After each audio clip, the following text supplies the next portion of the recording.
Tech news trending topics. इस वक्त देखा जाए तो आप सबको ये जानकर हैरानी होगी, लेकिन वाकई में महाराष्ट्र में रामदास कदम, जी हाँ, पूर्व मंत्री के इस स्टेटमेंट से उद्धव ठाकरे, आदित्य ठाकरे, शरद पवार सभी को करारा झटका लग गया है। क्या कहा है उन्होंने, किस प्रकार से अपनी बात उन्होंने रखी है, जरा जान लीजिए। शक्ति प्रदर्शन के लिए शिवसेना के दोनों ही गुट तैयार हुए।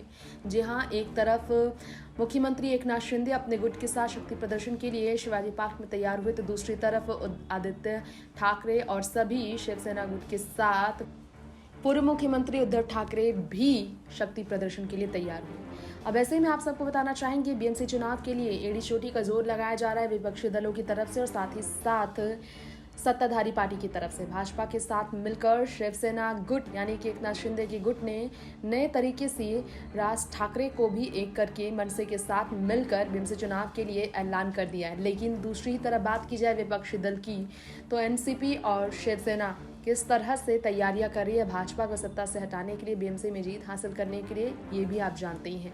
चलिए आपको बता दें, अब बड़ी खबर आ रही है। पूर्व मंत्री रामदास कदम ने कुछ ऐसा कहा उद्धव ठाकरे को लेकर जो शायद आपने सुना ना हो। उद्धव ठाकरे भी सुनने को तैयार नहीं थे। रामदास कदम ने कहा, जी हाँ, शिवसेना के सभी विधायक बीजेपी में जा रहे थे। वो तो एकनाथ शिंदे हैं जिन्होंने शिवसेना का वजूद बनाकर रखा। आदित्य ठाकरे के साथ उद्धव ठाकरे ही सिर्फ रह गए थे जो कि शिवसेना के अलग हटकर बीजेपी में शामिल होने के तैयार नहीं थे, लेकिन शिवसेना के बाकी नेता बीजेपी में शामिल होने के लिए तैयार थे। एकनाथ शिंदे ने शिवसेना का वजूद बचा कर रखा। उद्धव ठाकरे, बाला साहब ठाकरे के बजाय उद्धव ठाकरे जो हैं सो शरद पवार की सुनने पर पड़े हुए थे। बाला साहब ठाकरे के आदर्शों को मानने के बजाय उन्होंने शरद पवार की बात मानने की शुरुआत कर दी और वहीं से शिवसेना की कमजोरी शुरू हुई। एनसीपी और शिवसेना साथ मिलकर अपनी पार्टी को कमजोर कर रही थी। रामदास कदम ने ये भी कहा कि शिवसेना सुप्रीमो ने गलत किया। अजित पवार सुबह 7 बजे मंत्रालय में बैठते थे तो शरद पवार सुबह 6 बजे से काम शुरू कर देते थे। मंत्रालय में बैठकर एनसीपी के कई पूर्व विधायकों को करोड़ों रुपए का फंड दिया गया था एनसीपी की ओर से।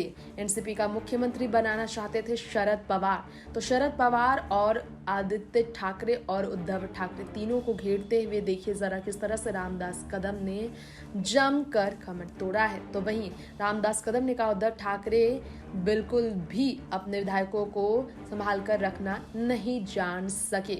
एकनाथ शिंदे ने बाला साहब की शिवसेना को बचाकर रखा है, यानी कि एकनाथ शिंदे के आगे रामदास कदम झुक गए हैं और शिवसेना झुकी है एकनाथ शिंदे के आगे। उद्धव ठाकरे, शरद पवार और आदित्य एक होकर आज हार का सामना करने के लिए मजबूर हुए हैं। वहीं आपको बता दें, उद्धव ठाकरे मराठों से नफरत करते हैं। रामदास कदम ने कहा, मराठा नेताओं का इस्तेमाल किया था उन्होंने सिर्फ आगे बढ़ने के लिए, मराठा आदमी पसंद उन्हें नहीं है। उद्धव ठाकरे, आदित्य ठाकरे सभा करेंगे, वहां रामदास कदम की भी सभा होगी, बताया जा रहा है आने वाले चुनाव के लिए। असली देशद्रोही कौन है, इस पर अगर बात की जाए तो धोखेबाज कौन है, तो वो कहते हैं हर जिले में जाकर वो बताएंगे। 3 साल तक बोलने उन्हें नहीं दिया गया था, लेकिन अब वो बोलेंगे क्योंकि शिवसेना अब अलग हो चुकी है। और तो और बाला साहब सभी नेताओं से बात करते थे, ये चीज उद्धव ठाकरे में नहीं है। मातोश्री के एक शिवसेना नेता को गुहागर में मुझे हारने का आदेश दिया गया था, समय आने पर नाम लूंगा, भूकंप आएगा। मैं बेखबर रहा। पिछले 2 दिनों में मुझे पता चला मैं हार गया था, लेकिन शिवसेना प्रमुख ने मुझे विधान परिषद का मौका दिया। मेरे भाषण को उनके भाषण से ज्यादा तालियां मिलती थी। यानी कि देखिए, सीधे खुली धमकी दे दी है रामदास कदम ने। उद्धव ठाकरे और आदित्य ठाकरे को सीधा कह दिया है रामदास कदम ने कि वो यहाँ भूकंप लेकर आएंगे। बेखबर जो रहे थे वो समय आने पर वो नाम लेंगे।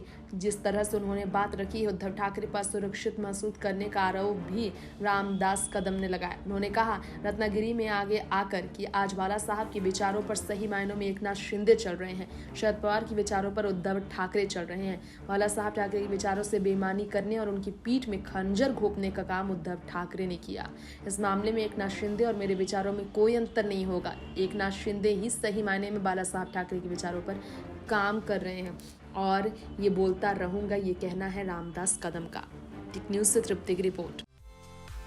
Tech news trending topics.